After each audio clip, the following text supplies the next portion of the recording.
Olá pessoal, tudo bem? Será que construir com blocos de concreto é mais barato do que construir com concreto armado e tijolos cerâmicos comuns? Hoje eu vou tentar responder essa pergunta aqui para você. É uma pergunta que já foi feita aqui no canal várias vezes. Nós ficamos de começar a fazer esses estudos do custo de obras com blocos de concreto. Obras residenciais, obras de pequeno porte, porque é certo que nas grandes obras, nos edifícios aí de múltiplos andares, o pessoal já tem usado aí largamente, né, os blocos de concreto estrutural. Agora, em função do preço da unidade, será que o custo ainda é compensador para as pequenas obras, para as obras residenciais? Eu fiz uma primeira análise, eu vou mostrar aqui para vocês. Mais uma vez, nós estamos trabalhando com a nossa planilha de orçamento Beta 21 e o orçamento é da casa de 3 quartos com 125 metros quadrados, que eu vou abrir aqui para você. A planta que nós já tivemos a oportunidade de analisar na semana passada, né, quando nós fizemos aí a atualização do nosso orçamento, para ser considerado aí o nosso primeiro orçamento do ano de 2023. Então, tá aqui, o projeto é o mesmo, né? A arquitetura não mudou.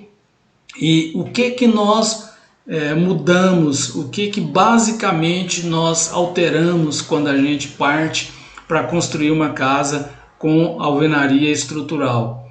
E aí eu abro um parênteses aqui para deixar bem claro para você que nós não estamos analisando aqui a simples troca do tijolo cerâmico ou de um tijolo comum, né, para um bloco de concreto também comum, um bloco de vedação. Nós estamos considerando aqui um bloco de concreto estrutural com uma resistência mínima que as normas brasileiras exigem. No caso aqui, nós vamos utilizar o bloco com largura de 14 centímetros, altura de 19 e comprimento das unidades padrão de 39. Então, um bloco de 14 por 19 por 39 com resistência de 4,5 MPa. Ok? Quais são as outras considerações que nós precisamos fazer para ter esse comparativo de preço? Bom, primeiro, as diferenças básicas são a questão da fundação. Pode ser uma questão básica, né? É importante que seja quando você sai de uma casa com concreto armado para uma casa ser construída com alvenaria estrutural, a fundação normalmente vai ser diferente. Por quê? Eu estou mostrando aqui na tela para você. Essa é a fundação da nossa casa em concreto armado. Então, nós temos aqui as sapatas isoladas, como se fossem blocos, né? Debaixo de cada pilar nós temos ali um sapato para o pilar. Então, a chamada sapata, que no nosso caso aqui está marcada de 80, mas na revisão da semana passada nós utilizamos sapatas de 1 metro por 1 metro, com a mesma altura aqui de 30 centímetros. Quando nós vamos para a alvenaria estrutural, aí eu fiz uma diferença aqui, ó, tijolo para bloco, aí nós deixamos essas sapatas isoladas e nós passamos a utilizar uma sapata corrida, que é tipo os alicerces que foram muito utilizados aí há alguns anos atrás, antes de passar a ser utilizado de forma tão intensa aí as vigas baldrames com associação de sapatas ou de estacas ou brocas, né? Então os alicerces eram muito comuns. E como é que é um alicerce de sapata corrida? Nós vamos fazer uma abertura maior no solo, né? Nós vamos fazer uma abertura maior, ela vai ter esse aspecto aqui. No nosso caso, as nossas sapatas para esse projeto aqui, nós consideramos com a largura de 50 centímetros e a altura de 20 centímetros. A sapata é isso aqui. Ela vai estar aí na profundidade de mais ou menos 1 metro, que é quanto você vai escavar para achar um terreno, um solo mais resistente, né? Depois você vai compactar esse solo, vai fazer um aterro aqui mais controlado no fundo, né, de cerca de 5 a 10 centímetros. Vai fazer um lastro de concreto aqui, ó, logo acima do solo você vai fazer um lastro de concreto magro, aqui na faixa de 5 a 10 centímetros. E depois nós executamos aqui o nosso bloquinho, a nossa sapata corrida. Ela tem 50 de largura, 20 de altura e vai estar sendo executada. Ela vai ser executada debaixo de todas as paredes, porque as paredes elas serão paredes que vão suportar a carga da casa. Ela vai suportar a laje, vai suportar o telhado. Então praticamente todas as nossas paredes são estruturais. Em cima, logo acima da nossa sapata, nós vamos assentar, depende do nível aqui, da profundidade que ficar, nós vamos assentar aqui tijolos maciços, tijolos de blocos de concreto mesmo maciço, ou tijolos maciços cerâmicos de 1,5 vezes, até você passar aqui do nível do terreno para começar a sua alvenaria de fato, sem contato com a terra. Isso vai facilitar o processo também de impermeabilização. Ok? Então passamos a ter sapata corrida ao invés de ter sapatas isoladas. Essa é a primeira consideração na fundação. A outra, e também muito importante, é que nós não teremos mais os pilares que nós tínhamos aqui no nosso projeto anterior, nós não temos mais. Nós passamos a ter simplesmente nos cantos de paredes, em alguns pontos, vou voltar para esse projeto aqui, está marcadinho melhor. Nos cantos de parede, cada bloco é preenchido com um concreto bem fino, chamado grout. E nesse furo é colocado uma barra de ferro de 10 milímetros. Isso a gente faz nos cantos, nos encontros de parede, nas laterais das janelas, das portas e janelas, tá bom? Então os pilares são substituídos por esses pontos grauteados.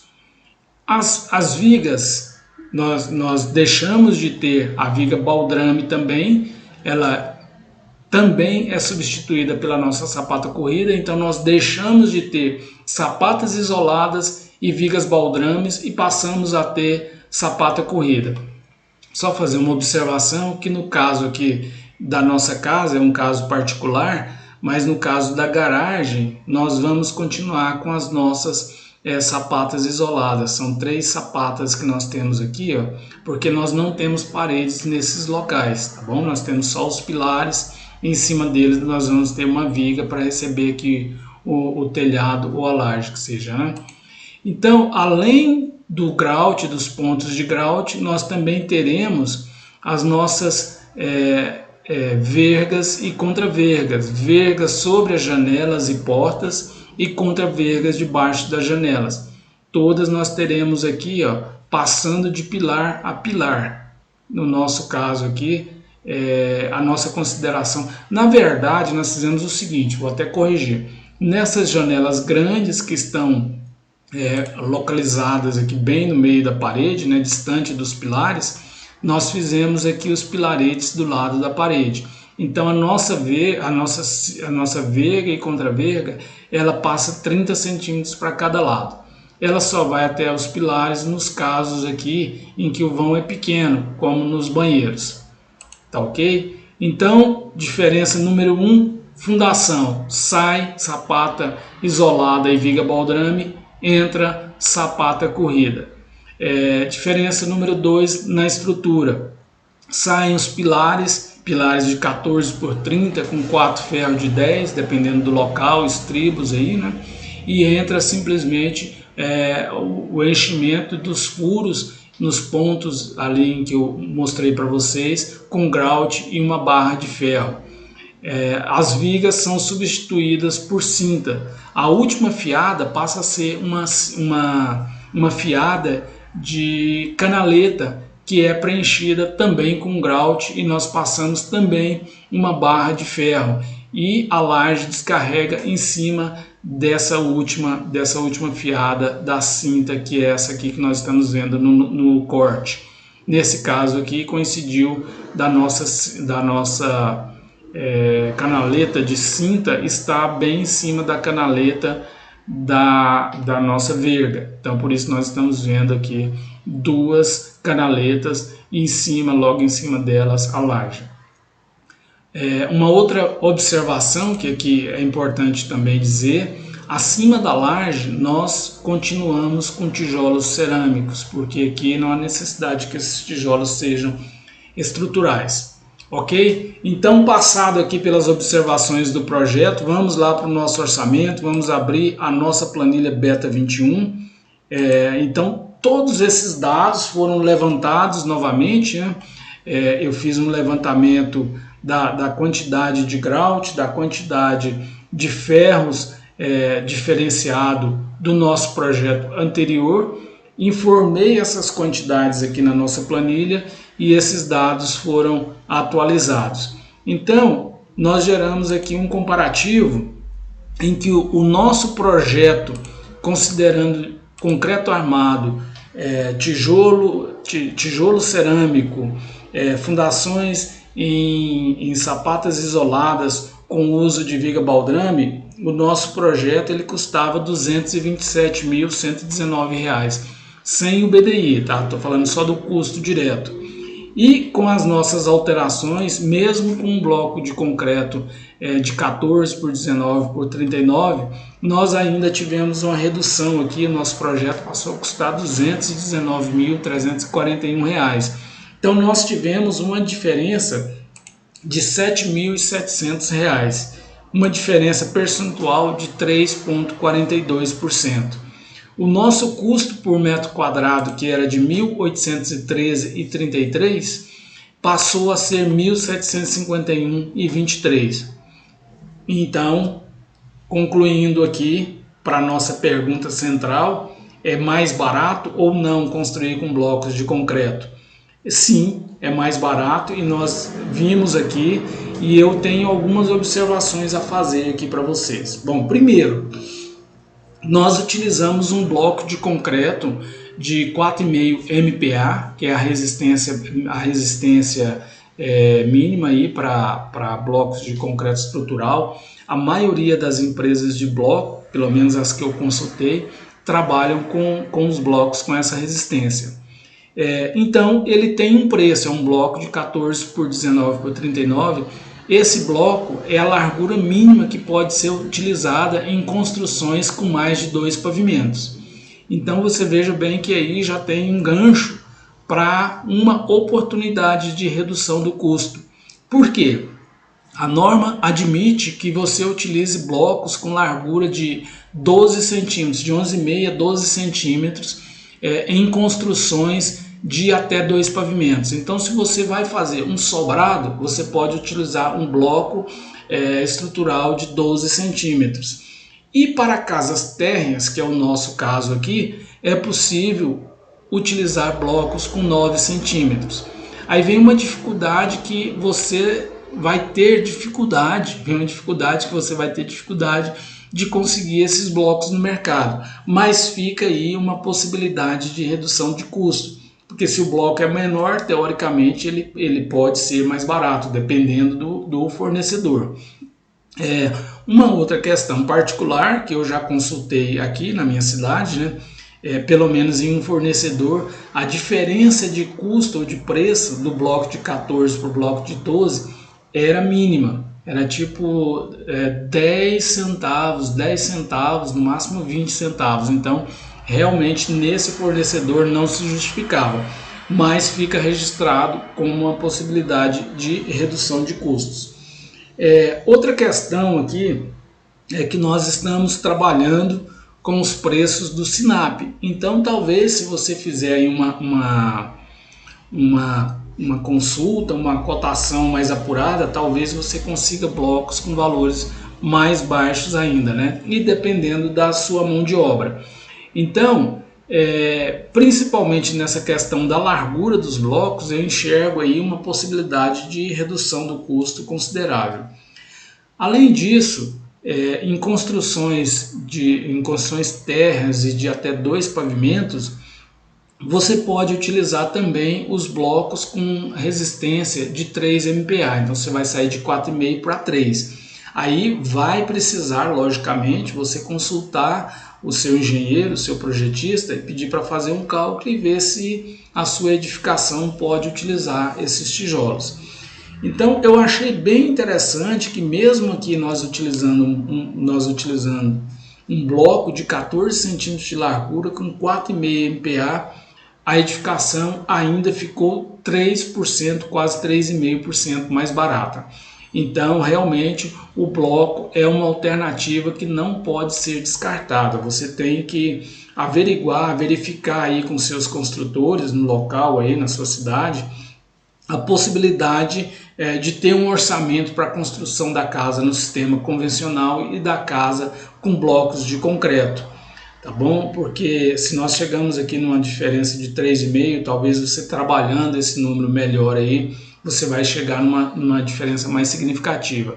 Outra questão também, e bem relevante, bem importante, é que o bloco, ele te possibilita, por exemplo, você vai ter o revestimento externo com uma espessura mínima de 2 centímetros, 2,5 centímetros, porque isso é necessário para a proteção adequada da sua casa, né? Mas o revestimento interno, você vai poder utilizar um revestimento ali mais fino, de 1 centímetro, ou até gesso, conforme seja aí a sua escolha. Então é uma outra possibilidade de redução de custo. Então, para finalizar, a nossa casa, o nosso projeto de 125 metros quadrados com 3 quartos, eu vou abrir o 3D dele aqui para você lembrar mais uma vez, tá aqui, né? O nosso projeto de 125 metros quadrados, ele custa R$ 219.341 e é R$ 7.777 mais barato do que se fosse executado com concreto armado e tijolo cerâmico. Então, 3,4% mais barato a nossa casa com blocos de concreto estrutural. Ok? Isso é o que eu tinha para passar aqui para vocês por hoje. Espero que te ajude aí de alguma forma nas suas decisões para a sua construção. E se você não é inscrito, se inscreva aqui no canal. Se você já é inscrito, deixe o seu like, contribua aí para o nosso crescimento, para mostrar para o YouTube que esse conteúdo aqui é relevante para você, é importante que a gente continue trazendo esse tipo de informação. Um forte abraço, muito obrigado e até a próxima.